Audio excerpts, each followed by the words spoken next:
ಎಲ್ಲರಿಗೂ ನಮಸ್ಕಾರ ಸ್ನೇಹಿತರೆ. IPL 2026ರಲ್ಲಿ ನಮ್ಮ RCB ತಂಡ ಮತ್ತೊಮ್ಮೆ ಟ್ರೋಫಿ ಗೆದ್ದ ಬಳಿಕ ಮತ್ತು ನಮ್ಮ RCB ಯ ದಂತ ಕಥೆಗಳಾಗಿರುವಂತಹ AB ಡಿವಿಲಿಯರ್ಸ್ ಮತ್ತು ಕ್ರಿಸ್ ಗೇಲ್ ಅವರು ಏನೆಲ್ಲ ಮಾತನಾಡಿದ್ದಾರೆ ಈ ಗೆಲುವಿನ ಬಗ್ಗೆ ಮತ್ತು ವಿರಾಟ್ ಕೊಹ್ಲಿಯ ಬಗ್ಗೆ ಅಂತ ತಿಳ್ಕೊಂಬರೋಣ ಬನ್ನಿ.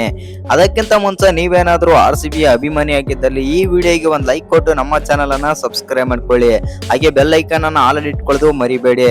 ಸುಮಾರು 10 ವರ್ಷಗಳ ಹಿಂದೆ ಅಂದ್ರೆ 2016ರಲ್ಲಿ ನಮ್ಮ RCB ತಂಡ SRH ವಿರುದ್ಧನೇ ಕಪ್ ಗೆಲ್ಲಬೇಕಾಗಿತ್ತು. ಆದ್ರೆ ಆ ಪಂದ್ಯದಲ್ಲಿ AB ಡಿವಿಲಿಯರ್ಸ್ ಆಡದೇ ಇರೋ ಕಾರಣದಿಂದಾಗಿ ಆ ಪಂದ್ಯದಲ್ಲಿ ಆದ್ರೆ ನಾವು ಸೋಲುತ್ತೇವೆ ಹೀನಾಯವಾಗಿ. ಅದು 7 ರನ್ಗಳಿಂದ, ಎಸ್ಪೆಷಲಿ ಅದು ಫೈನಲ್ ಪಂದ್ಯದಲ್ಲಿ. ಹೌದು ಸ್ನೇಹಿತರೆ, ಇದೀಗ 10 ವರ್ಷಗಳ ಬಳಿಕ 2ನೇ ಟ್ರೋಫಿ ಆದ್ರೆ ಗೆದ್ದಿದೆ ನಮ್ಮ RCB ತಂಡ. ಇದರ ಬಗ್ಗೆ ಹೆಮ್ಮೆಯ ಹೇಳಿಕೆ ಆದ್ರೆ ನೀಡಿದ್ದಾರೆ ಕ್ರಿಸ್ ಗೇಲ್ ಮತ್ತು AB ಡಿವಿಲಿಯರ್ಸ್. ಹೌದು ಸ್ನೇಹಿತರೆ, IPL 2026ರ ಫೈನಲ್ ಪಂದ್ಯದಲ್ಲಿ ನಮ್ಮ RCB ತಂಡ ಗುಜರಾತ್ ವಿರುದ್ಧ ಭರ್ಜರಿಯಾಗಿ ಆದ್ರೆ ಗೆದ್ದಿದೆ.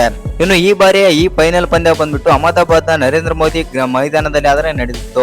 ಇನ್ನು ಈ ಪಂದ್ಯದಲ್ಲಿ ಟಾಸ್ ಕೂಡ ನಮ್ಮ RCBನೇ ಗೆಲ್ಲುತ್ತೆ, ಮ್ಯಾಚ್ ಕೂಡ RCBನೇ ಆದ್ರೆ ಗೆಲ್ಲುತ್ತೆ. ಮೊದಲು ಬ್ಯಾಟಿಂಗ್ ಮಾಡಿದಂತ ಗುಜರಾತ್ ತಂಡ 155 ರನ್ ಆದ್ರೆ ಹೊಡೆಯುತ್ತೆ, 8 ವಿಕೆಟ್ ಕಳ್ಕೊಂಡು. ಇನ್ನು 156 ಚೇಸ್ ಮಾಡಕ್ಕೆ ಬಂದಿರುವಂತ ನಮ್ಮ RCB ತಂಡದ ಓಪನರ್ಸ್ ವಿರಾಟ್ ಕೊಹ್ಲಿ ಮತ್ತು ವೆಂಕಟೇಶ್ ಅಯ್ಯರ್ ಅವರು ಪವರ್ ಪ್ಲೇ ನಲ್ಲಿ ಅದ್ಭುತವಾಗಿ ಆದ್ರೆ ಆಡ್ತಾರೆ. ಹೌದು ಸ್ನೇಹಿತರೆ, ಒನ್ ಸೈಡೆಡ್ ಆಗಿ ಮಾಡ್ತಾರೆ ಅಂತ ಹೇಳ್ಬೋದು ಪಂದ್ಯವನ್ನು. ಒಟ್ನಲ್ಲಿ ಹೇಳ್ಬೇಕಂತಂದ್ರೆ ನಮ್ಮ RCB ತಂಡ ಭರ್ಜರಿಯಾಗಿ ಅಮೋಘ ಪ್ರದರ್ಶನ ಕೊಟ್ಟು ಫೈನಲ್ ಪಂದ್ಯದಲ್ಲಿ ಆದ್ರೆ ಗೆದ್ದಿದೆ. ಇನ್ನು ಈ ಕುರಿತು ಮಾತನಾಡಿದಂತ AB ಡಿವಿಲಿಯರ್ಸ್ ಮತ್ತು ಕ್ರಿಸ್ ಗೇಲ್ ಅವರು ಏನೆಲ್ಲ ಮಾತನಾಡಿದ್ದಾರೆ, ಏನೆಲ್ಲ ಹೇಳಿದ್ದಾರೆ ಅಂತ ನೋಡೋದಾಯ್ತು ಅಂತಂದ್ರೆ ಈ ರೀತಿ ಆದ್ರೆ ಹೇಳಿದ್ದಾರೆ ABD ಮತ್ತು ಕ್ರಿಸ್ ಗೇಲ್.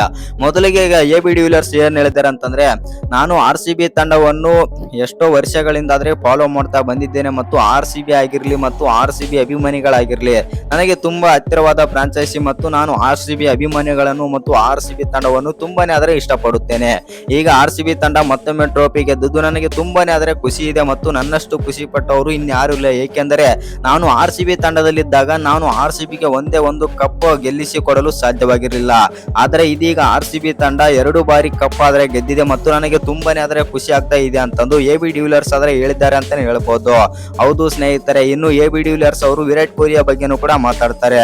ಇನ್ನು ನನ್ನ ಸ್ನೇಹಿತ ಆಗಿರುವಂತಹ ವಿರಾಟ್ ಕೊಹ್ಲಿ ಅವರಿಗೆ ಇದು ಅರ್ಪಣೆ ಆಗಬೇಕು. ಏಕೆಂದರೆ ವಿರಾಟ್ ಕೊಹ್ಲಿ ಅವರು ಒಂದನೇ ಸೀಸನ್ ಹಿಡಿದು ಇಲ್ಲಿಯವರೆಗೂ ಕೂಡ RCBಗೆ ಆಡ್ತಾ ಇದ್ದಾರೆ.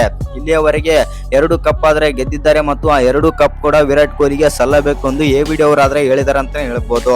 ಇನ್ನು ಕ್ರಿಸ್ ಗೇಲ್ ಕೂಡ ಮಾತಾಡ್ತಾರೆ, RCB ತಂಡ ಒಳ್ಳೆ ಫ್ರಾಂಚೈಸಿ ಆಗಿದೆ ಮತ್ತು ಭಯ ಹುಟ್ಟಿಸುವಂತ ತಂಡ ಆಗಿದೆ. ಈಗ ಆ ಕಾರಣದಿಂದಾಗಿ ನಾವು RCB ತಂಡ ಬಂದ್ಬಿಟ್ಟು ಬ್ಯಾಕ್ ಟು ಬ್ಯಾಕ್ ಟ್ರೋಫಿ ಗೆಲ್ಲಲು ಸಾಧ್ಯವಾಗಿದೆ ಎಂದು ಕ್ರಿಸ್ ಗೇಲ್ ಆದ್ರೆ ಮಾತಾಡಿದ್ದಾರೆ. ಇನ್ನು ವೈಭವ್ ಸೂರ್ಯವಂಶಿ ಬಗ್ಗೆನೂ ಕೂಡ ಕ್ರಿಸ್ ಗೇಲ್ ಆದ್ರೆ ಮಾತಾಡ್ತಾರೆ ಅಂತಾನೆ ಹೇಳ್ಬೋದು. ಆರೆಂಜ್ ಕ್ಯಾಪ್ ಪಡೆದ ತಕ್ಷಣ ಮಾತನಾಡಿದಂತ ವೈಭವ್ ಸೂರ್ಯವಂಶಿ ಬಗ್ಗೆ ಕ್ರಿಸ್ ಗೇಲ್ ಏನೆಲ್ಲ ಮಾತಾಡಿದ್ದಾರೆ ಅಂತಂದ್ರೆ, ಈ ಸೀಸನ್ ಅಲ್ಲಿ ವೈಭವ್ ಸೂರ್ಯವಂಶಿ ಸಣ್ಣ ಬಾಲಕ ಬಂದ್ಬಿಟ್ಟು 15 ವರ್ಷದ ಯುವಕ ಈ ಬಾರಿ ಆರೆಂಜ್ ಕ್ಯಾಪ್ ಆದ್ರೆ ಗೆದ್ದಿದ್ದಾರೆ. ಅದರ ಬಗ್ಗೆ ಕ್ರಿಸ್ ಗೇಲ್ ಕೂಡ ಮಾತಾಡಿದ್ದಾರೆ. ವೈಭವ್ ಸೂರ್ಯವಂಶಿ ಅಂತ ಆಟಗಾರ ಟೀಮ್ ಇಂಡಿಯಾಗೆ ಸಿಕ್ಕಿರೋದು ತುಂಬಾನೇ ಆದ್ರೆ ಅದೃಷ್ಟ. ಏಕೆಂದ್ರೆ ಅವನಿಗೆ ಕೇವಲ ಇವಾಗ 15 ವರ್ಷ. ಇನ್ನು ಮುಂದಿನ ದಿನಗಳಲ್ಲಿ ತುಂಬಾನೇ ಆದ್ರೆ ದೊಡ್ಡ ಆಟಗಾರ ಆಗಲಿದ್ದಾನೆ ಮತ್ತು ಬೌಲರ್ ಗಳಿಗೆ ನಡುಕ ಹುಟ್ಟಿಸುವಂತ ಬ್ಯಾಟ್ಸ್ಮನ್ ಆಗಲಿದ್ದಾನೆ ಅಂತಂದು ಕ್ರಿಸ್ ಗೇಲ್ ಆದ್ರೆ ಬೆಂಕಿ ಹೇಳಿಕೆ ಆದ್ರೆ ನೀಡಿದ್ದಾರೆ. ಇನ್ನು RCB ತಂಡಕ್ಕೂ ಕೂಡ ವಿಶ್ ಆದ್ರೆ ಮಾಡಿದ್ದಾರೆ. ಕಂಗ್ರಾಚುಲೇಷನ್ RCB ಸೆಕೆಂಡ್ ಟ್ರೋಫಿ ಅಂತಂದು ಕಮೆಂಟ್ ಕೂಡ ಮಾಡಿದ್ದಾರೆ ಅಂತಾನೆ ಹೇಳ್ಬೋದು. ಇನ್ನು ಈ ವಿಡಿಯೋ ಇಷ್ಟ ಆಗಿದ್ರೆ ಒಂದು ಲೈಕ್ ಮಾಡಿ, ಶೇರ್ ಮಾಡಿ. ಹಾಗೆ ಇನ್ನು ಯಾರು ಚಾನಲ್ಗೆ ಸಬ್ಸ್ಕ್ರೈಬ್ ಮಾಡ್ಕೊಂಡಿಲ್ಲ ಸಬ್ಸ್ಕ್ರೈಬ್ ಮಾಡ್ಕೊಂಡು ಬೆಲ್ ಐಕಾನ್ ಅನ್ನ ಆಲ್ ಇಟ್ಕೊಳ್ಳಿ. ಹಾಗೆ ಮರಿದೇ ವಿಡಿಯೋಗೆ ಒಂದು ಲೈಕ್ ಕೊಡೋದನ್ನ ಕೂಡ ಮರಿಬೇಡಿ.